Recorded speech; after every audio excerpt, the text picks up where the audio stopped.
Hello అండి, welcome to my channel. ఈరోజు వీడియోలో అయితే మష్రూమ్తో మసాలా కర్రీ ఎలా తయారు చేసుకోవాలో చెప్తాను. చాలా టేస్టీగా ఉంటుందండి. సో నైట్ టైంలో మనకు చపాతీలోకి కానీ, బటర్ నాన్ కానీ, పుల్కాకి కానీ అసలు నిజంగా పర్ఫెక్ట్గా ఉంటుంది టేస్ట్ అయితే. సో ఎలా చేసుకోవాలనేది చెప్తాను. దీనికైతే మష్రూమ్స్ని తీసుకొని నీట్గా వాష్ చేసేసుకొని ఇలా చిన్న చిన్న పీసెస్ లాగా అయితే కట్ చేసేసుకోవాలండి. సో ఇందులోకైతే నేను 2 టమోటాలను ఇలా పేస్ట్ చేసుకున్నాను. అలాగే 2 కాజు, అలాగే పచ్చి కొబ్బరి, ఎర్రగడ్డ వేసి అదొక పేస్ట్ లాగా అయితే చేసేసుకున్నాను అనమాట.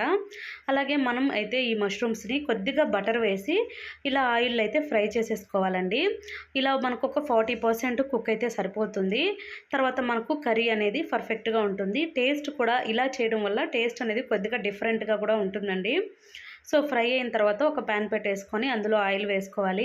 ఆయిల్ బాగా వేడెక్కిన తర్వాత ఆనియన్స్, బిర్యానీ మసాలా అంతా వేసేసుకొని ఇంతకుముందు చెప్పాను కదా కొబ్బరి, కాజు పేస్ట్ అయితే వేసేసుకున్నానండి. ఇక ఇవంతా కూడా పచ్చివాసన పోయేంత వరకు నీట్గా కలిపేసుకోవాలి.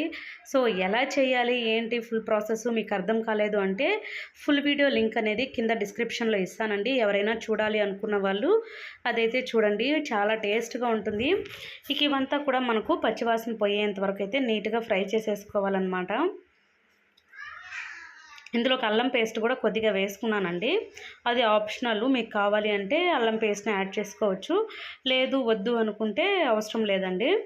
సో మనకు ఈ పేస్ట్ అంతా కూడా మనకు పచ్చివాసన పోయేంత వరకు వేగిన తర్వాత ఇందులోకి టమోటాలను కూడా వేసేసుకొని పేస్ట్ లాగా అయితే చేసేసుకున్నాం కదా, దాన్ని అయితే ఇందులో వేసేసుకొని మొత్తం ఒకసారి కలిపేసుకోవాలండి. ఇక టమోటాలు కూడా మనకు పచ్చివాసన పోయేంత వరకు నీట్గా ఒక 5 నుంచి 10 నిమిషాల వరకు ఆయిల్లోనే బాగా కుక్ అవ్వాలి, ఫ్రై అవ్వాలన్నమాట.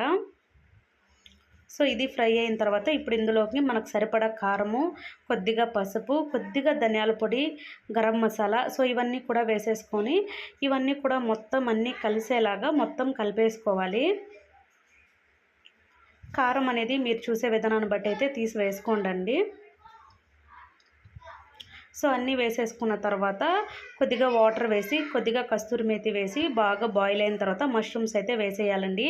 అంతా వేసి ఒక 10 నిమిషాలు కుక్ అయిన తర్వాత చూసారు కదా పర్ఫెక్ట్ స్ట్రక్చర్తో చిక్కగా మనకైతే చపాతీలోకి చాలా బాగుంటుంది. సో ఎలా చేయాలి, ఎంతసేపు కుక్ అవ్వాలి, ఈ ఫుల్ డీటెయిల్స్ అంతా కూడాను కింద వీడియో అనేది లింక్ ఇస్తానండి.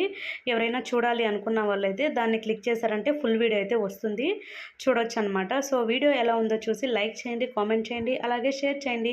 మరిన్ని వీడియోస్ కోసం ఛానల్ని అయితే ఇప్పుడే సబ్స్క్రైబ్ చేయండి. Thank you for watching.